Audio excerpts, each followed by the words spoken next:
بسم اللہ الرحمن الرحیم۔ لكم ان الذين يستكبرون عن عبادتي سيدخلون جهنم داخرين۔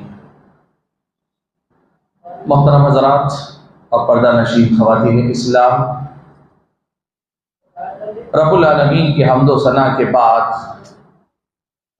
آپ حضرات اور خواتین کے سامنے میں نے قرآن مجید کی جو آیت کریمہ پڑھ کر سنائی ہیں، اس آیت میں اللہ تبارک و تعالیٰ نے دعا مانگنے کا حکم دیا ہے۔ اللہ نے فرمایا وقال ربکم، اور تمہارے رب نے یہ کہا ادعونی استجب لکم، تم مجھ سے مانگو، تم مجھ سے دعا کرو، تم مجھے پکارو، استجب لکم، میں تمہاری پکار کا جواب دوں گا، میں تمہاری دعا کو قبول کروں گا۔ ان الذین یستکبرون عن عبادتی، یقیناً وہ لوگ جو میری عبادت سے مکرنا چاہتے ہیں یا مجھ سے مانگنے کے مقابلے میں تکبر کا مظاہرہ کرنا چاہتے ہیں، مجھ سے دعا کرنے کے معاملے میں تکبر کا شکار ہیں، وہ بہت جلد جہنم میں ذلیل اور رسوا ہو کر داخل ہوں گے۔ یہ جو آیت کریمہ ہے، اس میں اللہ تعالیٰ نے ہم اور آپ کو جس بات کا حکم دیا ہے دعا، ہم سب کی زندگی میں الحمدللہ اس کا ایک حصہ ہے۔ جیسے ابھی ہم نماز پڑھ کر فارغ ہوئے ہیں، نماز کے اندر جو اذکار ہم نے پڑھے ہیں، ان اذکار کا بڑا حصہ نماز کے اندر کی بات کر رہا ہوں، دعا پر مشتمل ہے۔ اور نماز سے باہر اگر ہم بات کریں، سلام پھیرنے کے بعد ابھی ہم نے کچھ اذکار پڑھے اور ابھی پڑھ بھی رہے ہیں بہت سارے آپ احباب مثال کے طور پر، اس میں بھی دعاؤں کا بہت بڑا حصہ ہے۔ ایک مسلمان کی زندگی میں دعا یقیناً پائی جاتی ہے، اس میں کوئی شک نہیں کہ ہر مسلمان جو ہے کہیں نہ کہیں اپنی زندگی میں دعا کرتا ہی رہتا ہے۔ لیکن جو بات اصل آج اس عنوان کو چھیڑ کر آپ کے سامنے رکھنا چاہتا ہوں وہ یہ کہ دیکھیے، ہماری زندگی اور ہمارے اور ان کے سماج کی سچائی جو ہے وہ ایک بہت بڑی حقیقت سے پردہ اٹھاتی ہے، اور وہ حقیقت یہ ہے کہ دعا ہماری زندگی میں ہے، لیکن اس دعا میں جتنی گنجائش اللہ نے رکھی ہے، جتنی وسعت اللہ نے رکھی ہے، اور جتنے امکانات اللہ تعالیٰ نے رکھے ہیں، ہم اتنا اس دعا سے فائدہ نہیں اٹھا پاتے ہیں۔ یعنی آپ یہ بات سنتے ہیں نا، کسی آدمی سے، کوئی آدمی ماہر ہے کسی میدان میں، اس کا چرچا ہوتا ہے تو آپ کہتے ہیں کہ ہاں وہ ہے دوسروں سے بہت اچھا تو ہے، لیکن اس کا اپنا جو پوٹینشیل ہے، مطلب اس کے اندر جو قابلیت ہے، اس قابلیت کے ساتھ یہ انصاف نہیں کر پا رہا ہے جتنا اسے کرنا چاہیے، نہیں کر پا رہا۔ مثال کے طور پر آپ کا بچہ 80% اگر لاتا ہے تو آپ کہتے ہیں ماشاءاللہ ریکارڈ آپ کا جو رزلٹ ہے اچھا آیا ہے، لیکن مجھے معلوم ہے تمہاری کیپیسٹی یا قابلیت، کیپیبلٹی جسے کہ امکانات کی بات اگر کریں تو 90% کی ہے، 95% کی ہے، تم انڈر پرفارم کر رہے ہو، یعنی تمہاری اپنی صلاحیت جتنا تقاضا کرتی ہے اس سے بہت کم تم کر پا رہے ہو۔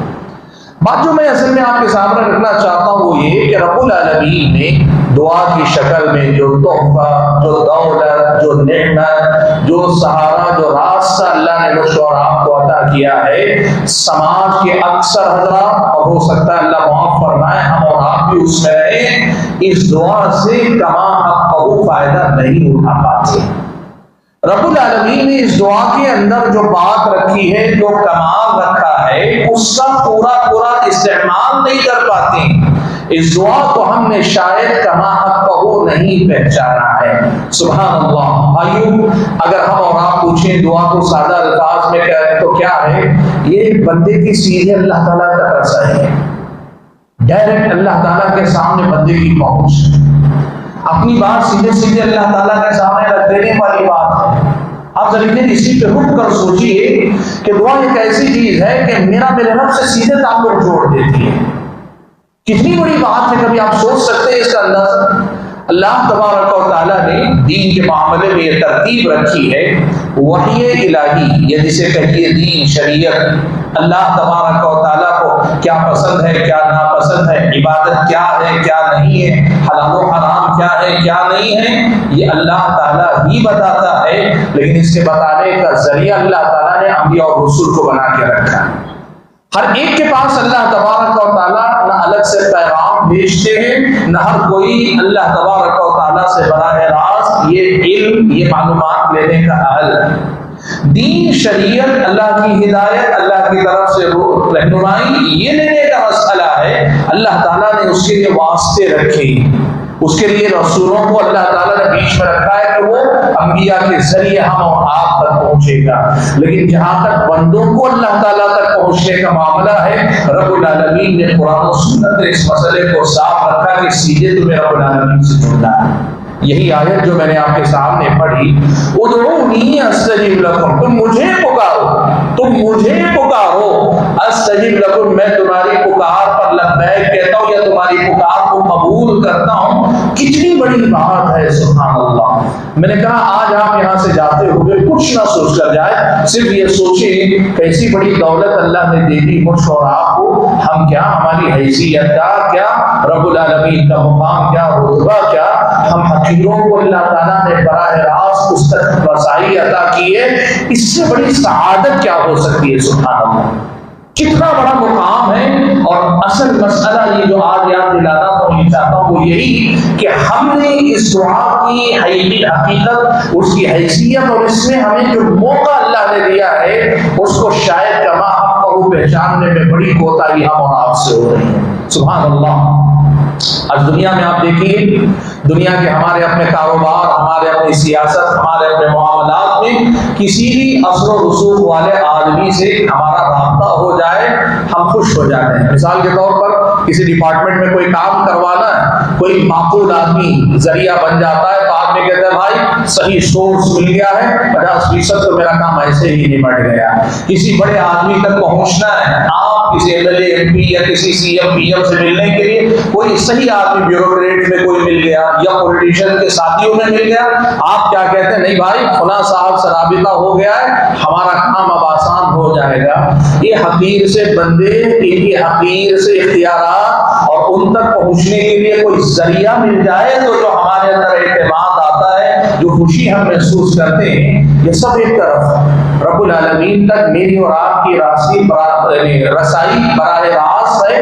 کتنی بڑی بات ہے اللہ تعالیٰ کی بات، اس پہ ہمیں سوچنے کی ضرورت ہے، کتنی بڑی۔ اور اس کے لیے بھی اللہ تعالیٰ نے کیا کہا، یقیناً اللہ تعالیٰ نے دعائیں سکھلائی قرآن میں، احادیث میں، اور عربی زبان میں سکھائی۔ ان دعاؤں کو یاد کرنا بہتر ہے، انہیں الفاظ سے دعا کرنا بہتر ہے، اپنی ضرورتوں کے لیے بھی مسنون دعاؤں کو یاد کرنا یہ بہتر ہے۔ لیکن اسلامی شریعت بتاتی ہے آپ کو عربی نہیں آتی، آپ اپنی زبان میں بات کرو۔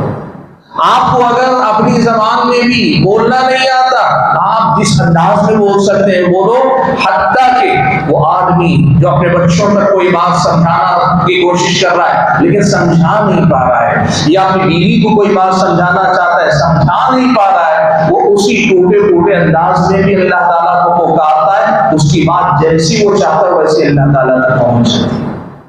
بھائی اس مسئلے پہ واقعی معنوں میں مجھ اور آپ کو رکنے کی بڑی ضرورت ہے۔ دعا کیا ہے جو اللہ نے ہم اور آپ کو دے دی، کیسا موقع ہے، کیسا راستہ ہے جو اللہ تعالیٰ نے مجھ اور آپ کو عطا کر دیا ہے، اس پر ہم کو رک کر مسلسل غور کرنے کی ضرورت ہے۔ ہم اور آپ وہ نادان ہیں۔ دیکھیے انسان بھی بڑا عجیب مزاج، انسان کی فطرت میں بھی الگ الگ چیزیں اللہ نے رکھی ہیں اس دنیا کے اندر۔ انسان کو جو چیز اس کو حاصل نہیں ہوتی نا، وہ حقیر فقیر سی چیز بھی ہو، بیکار سی چیز بھی ہو تو بڑی قیمتی لگتی ہے، اور جو چیز اس کی پہنچ میں، اس کے اختیار میں آ جاتی ہے، وہ قیمتی چیز بھی ہو تو اس کی قیمت کہیں نہ کہیں گھٹ جاتی ہے۔ آپ یقین کرو وہ مشرک، وہ کافر، وہ بت پرست، وہ جو اپنے جنہوں نے معبود سمجھا ہوا ہے، یا وہ مسلمان بھی جو اللہ تعالیٰ تک پہنچنے کے لیے سمجھتے ہیں کسی پیر کسی فقیر کا واسطہ ضروری ہے، یہ دنیا کے محروم لوگ ہیں۔ آپ اور ہم وہ خوش قسمت لوگ ہیں جنہیں اللہ نے توحید کی دولت عطا کی، اور اس توحید کی دولت کی یہ برکت اللہ نے دی کہ ہمارا ایمان و یقین ہے میں 24 گھنٹے میں جس لمحے چاہوں، جس مقام سے چاہوں، اللہم اے میرے اللہ، یا ربی اے میرے رب، یا رب العالمین، ہم جب چاہیں پکار سکتے ہیں۔ کتنی بڑی سعادت ہے، آپ سوچ سکتے ہیں؟ میں کہہ رہا ہوں آپ اس میں سوچیے، آپ جتنا سوچیں گے اپنی خوش قسمتی پہ آپ کو ناز ہوگا، آپ رب العالمین کی اس نعمت کو پہچان پائیں گے۔ اس نعمت کی قدر کرنے کے لیے پہلا قدم یہی ہے، پہچانو کہ اللہ تعالیٰ نے توحید کے ذریعے کتنی بڑی دولت بخش اور آپ کو عطا کی کہ ہم رب العالمین سے جڑے ہوئے ہیں۔ کبھی بھی کسی بھی لمحے جس لب و لہجے میں کہیں آپ کی دنیا کا مسئلہ، آپ کی آخرت کا مسئلہ، آپ کے دنیاوی معاملات کی بات ہے، آپ کے دین کے مسائل کی بات ہے، آپ کو کیا چاہیے؟ خیر چاہیے، شر سے بچنا ہے، فائدہ چاہیے، نقصان کیا چاہیے؟ آپ سب کے لیے اللہ تعالیٰ نے دروازہ کھولا، انلیمیٹڈ، بغیر کسی اس کے۔ ہاں یہ ضرور کہا ہے اللہ کے نبی نے دعا میں کہ بندے کو رشتے توڑنے کاٹنے والی دعا نہیں کرنی چاہیے، گناہ کی دعا نہیں کرنی چاہیے، اس سے ہٹ کر بندہ جو بہت چاہے مانگ سکتا ہے۔ ملے گا ایسا دربار، ایسا مقام آپ کو ملے گا، ایسی کوئی آپ کو جو ہے بارگاہ ملے گی جہاں آپ کی ایسی سنوائی ہو، سبحان اللہ۔ اور کمال یہ ہے، آپ کو معلوم ہے نبی علیہ السلام نے فرمایا من لم یسأل اللہ یغضب علیہ، یہ دروازہ کھولنے کے بعد اگر کوئی مانگتا نہیں ہے تو اللہ تعالیٰ کو غصہ آتا ہے۔ سبحان اللہ۔ ایک عربی شاعر نے بڑے پیارے انداز میں اس کو تعبیر دیا، کہا کہ اللہ تعالیٰ کا درد وہ در ہے کہ بندہ نہ مانگے تو ناراض ہوتا ہے، جبکہ انسانوں کا دروازہ تو ایسا ہے آپ مانگے تو وہ ناراض ہوتے ہیں۔ یعنی دنیا والے جن سے مانگے تو ناراض ہوتے ہیں، 100 بار ان کے دروازے پہ ہم اپنی ضرورتیں لے کر جاتے ہیں، اپنے مسائل لے کر جاتے ہیں، اور وہ جو چاہتا ہے کہ مانگے اور نہ مانگنے پہ ناراض ہوتا ہے، ہم اس دعا کا استعمال جو اس کے دروازے پر اپنی حاجتیں اپنے مسائل لے کر پہنچنے کے معاملے میں کتنی زیادہ اس کا استعمال کر رہے ہیں، یہ ہم اور آپ کو سوچنا چاہیے۔ حاضرین گرامی قدر، یہی بات اصل میں بنیادی طور پہ مجھے آپ کو سب سے پہلے نمبر پہ یاد دلانی ہے کہ دعا کے اندر جو اللہ نے دروازہ کھلا رکھا ہے، مان لیجیے اللہ تعالیٰ نے یہ پورا محل آپ کو دیا ہے اور آپ کہہ رہے ہیں میں دروازے کے کونے پہ گھس کے وہیں تھوڑی دیر لیٹوں گا، پھر وہیں سے باہر نکل کے آ جاؤں گا، کیا کہیں گے آپ؟ محل تعمیل کر لیا ہے، پارکنگ میں لیٹ کے صبح میں اٹھ کے آ جاتا ہے تو آپ پاگل کہیں گے کہ نہیں کہیں گے؟ ہم ایسے ہی نادان ہیں۔ اس دعا کے اندر اللہ تعالیٰ نے بہت کچھ رکھا۔ اچھا کچھ باتیں اس حوالے سے آپ کے سامنے ذکر کرتا ہوں۔ بہت سارے لوگ یہ کہتے ہیں کہ کیا مانگے سمجھ میں نہیں آتا، کبھی سنا ہے آپ نے اسے؟ ہم نے سنا ہے، لوگ کہتے ہیں اللہ تعالیٰ سے کیا مانگے سمجھ میں نہیں آتا۔ سبحان اللہ۔ بھئی آپ کی یا تو دنیا میں اللہ تعالیٰ نے اتنی خوشحالی رکھی ہے کہ آپ کچھ بھی مانگنے کی ضرورت محسوس نہیں کرتے، تو جنت مانگو، جہنم سے پناہ مانگو، اللہ کی توفیق مانگو۔ اللہ تعالیٰ نے دنیا میں سب دے دیا آپ کو، سب مل گئے، مان لیں ایسے بھی کوئی ہے، حالانکہ ایسا نہیں، یہ دنیا ہی اللہ نے ایسے بنائی یہاں کی کوئی نعمت اللہ کسی کو پوری نہیں دیتا ہے، اور دنیا کی حالت اللہ نے ایسے بنائی یہاں کی کوئی نعمت مکمل ہے، ہر نعمت ادھوری ہے۔ اور جنت اور اس دنیا کی نعمتوں کا ایک بڑا فرق یہ ہے، وہاں کی کسی نعمت میں تکدر اور کمی اللہ نے نہیں چھوڑی، اور یہاں کی کسی نعمت پر اللہ تعالیٰ نے پورا نہیں دیا۔ سبحان اللہ۔ تو اس دنیا میں بھی کسی کی پوری ضرورتیں پوری نہیں ہوتی، لیکن مان لو ذری دیر کے لیے کسی کو لگتا ہے اللہ نے سب دے دیا، بیوی دے دی، شوہر دے دیا، اولاد دے دی، اچھا مکان، اچھی رہائش، اچھا کاروبار، سب کچھ ہے میری دنیا میں، کچھ نہیں، کوئی پریشانی نہیں، کچھ جنت جہنم تو ہے اللہ کے بندو۔ ایمان کا یہ بات تو ہے، پھر یہ کیا مسئلہ ہے میں کیا مانگوں اللہ تعالیٰ سے؟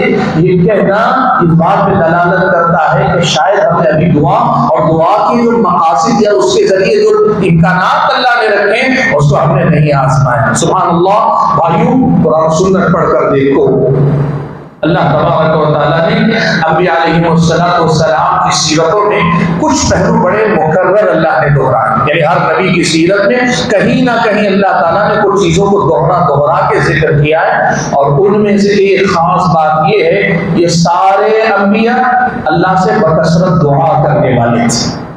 اللہ نے فرمایا انہم کانوا یسارعون فی الخیرات ویدعوننا رغبا ورہبا وکانوا لنا خاشعین۔ اللہ نے کہا یہ انبیاء کی خصوصیت تھی، اور اہل ایمان جو انبیاء کے نقش قدم پر چلتے ان کی بھی یہ خصوصیت ہے کہ یہ ایک تو نیکیوں میں سبقت کرنے والے ہوتے ہیں، اور دوسری چیز یہ ہے کہ بات کسی چیز کی رغبت کی ہو یا کسی چیز سے ڈر کی ہو، دونوں ہی حالت میں یدعوننا مجھ سے دعا کرتے ہیں، ہم سے دعا کرتے ہیں، اللہ تعالیٰ سے مانگتے ہیں۔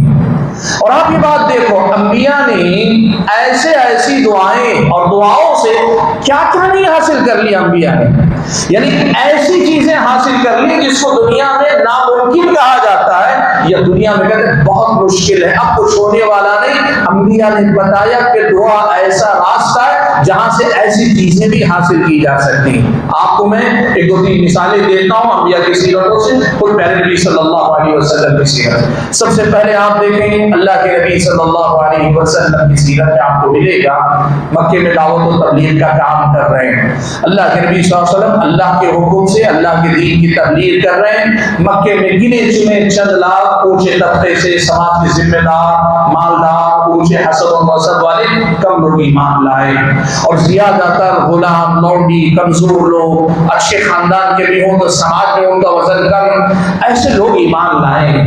نتیجہ کیا ہو رہا ہے؟ مسلمان ستائے جا رہے ہیں، مارے جا رہے ہیں، پیٹے جا رہے ہیں۔ یہ صورتحال ہے کہ وہ ایمان لانے کے بعد وہ اپنے آپ کو جوخم میں ڈال رہے ہیں۔ ایسے موقع پر اللہ کے نبی صلی اللہ علیہ وسلم دعوت و تبلیغ کا کام تو کر ہی رہے ہیں، اور آپ نے سب کو دعوت دی ہے، جتنے مکہ کے لوگ ہیں سب کو دعوت دی ہوئی ہے، لیکن اس کے باوجود مسلمان ابھی کمزور ہیں۔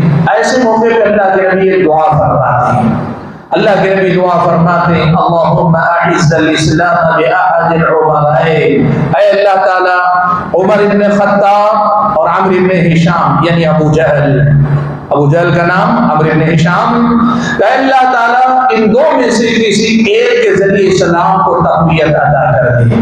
سبحان اللہ، اللہ تعالیٰ نے یہ سعادت حضرت عمر کے نصیب میں لکھی، حضرت عمر کو اللہ تعالیٰ نے ہدایت دے دی، حضرت عمر اسلام لے آئے۔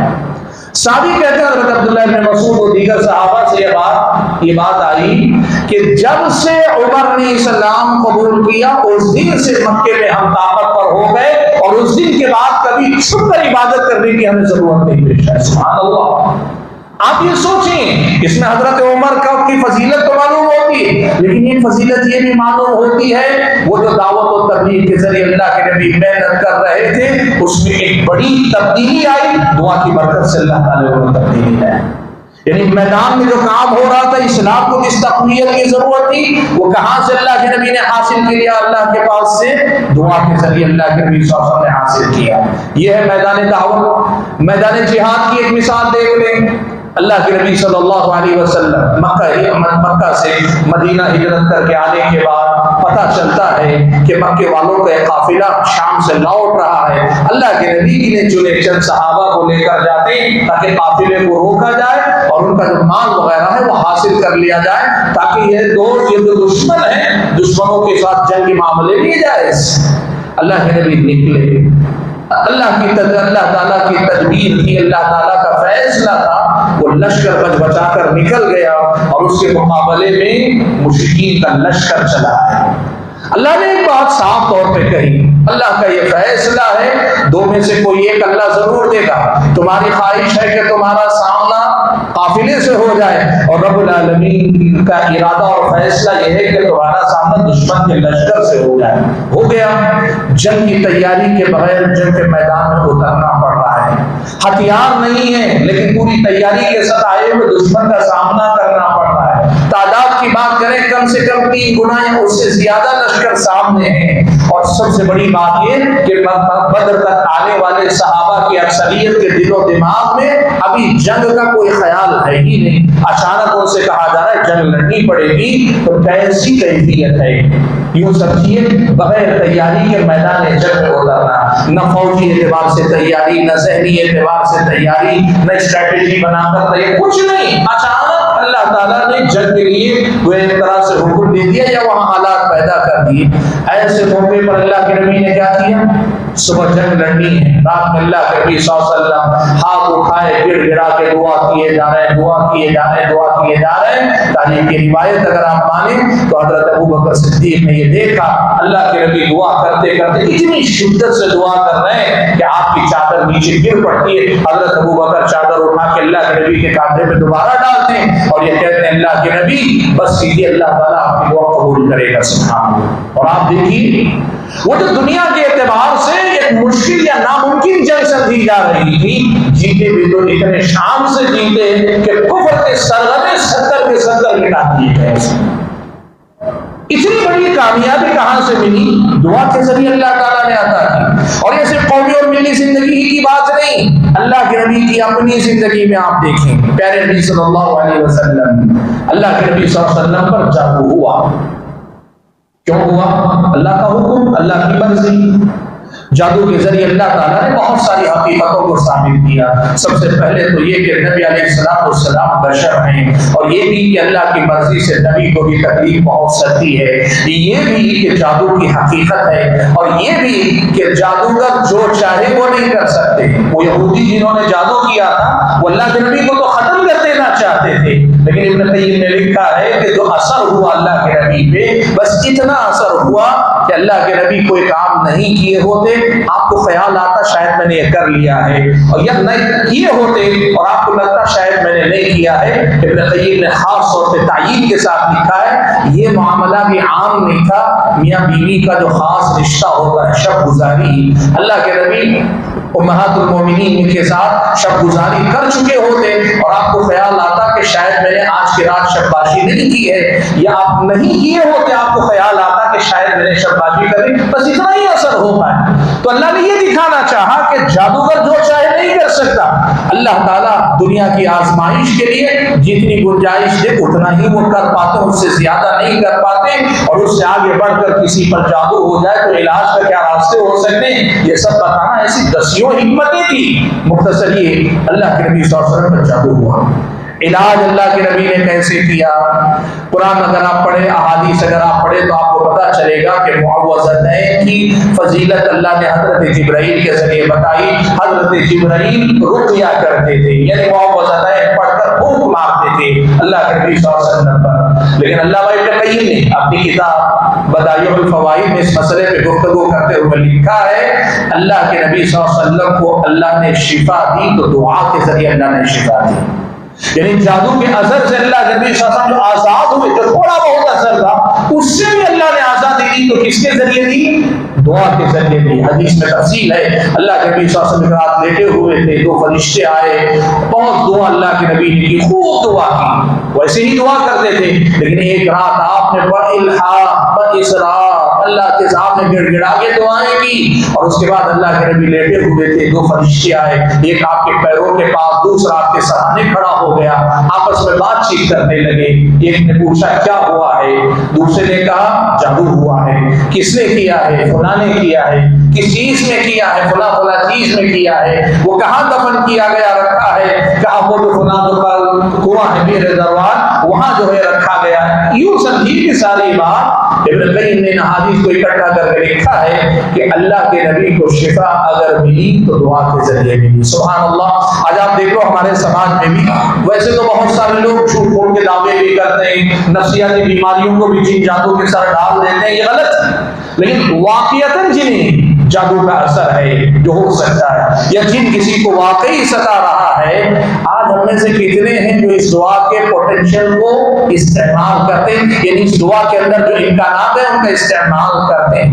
ہم میں کی اکثریت تو راقیوں پہ بھروسہ کر کے بیٹھی ہوئی، ہم تو رقیہ کرنے والوں کے پیچھے 10,000 20,000 50,000 اور جن کو دیا ہے لاکھوں بھی دیتے ہیں، اور راقی کو بلا کے 2 گھنٹے 3 گھنٹے اگر وہ بیٹھ کر دم کر دیں ہم سمجھتے ہیں کہ اب میں ٹھیک ہو جاؤں گا۔ اللہ کے بندو، جس راستے اللہ کے نبی کو شفا ملی کیوں آپ کو نہیں مل سکتی؟ مانگتے رہیے، اللہ تعالیٰ رقیہ کو ذریعہ بنا سکتا ہے، دعا بھی تو ذریعہ بن سکتا ہے، بلکہ دعا تو رقیہ سے زیادہ، اور رقیہ وہ جو آپ خود اپنے آپ کے لیے کر رہی ہے زیادہ مؤثر ہے آپ کے لیے۔ سبحان اللہ۔ دعا کو اتنا معمولی نہ سمجھو جتنا ہم نے اپنی زندگی میں سمجھا ہو۔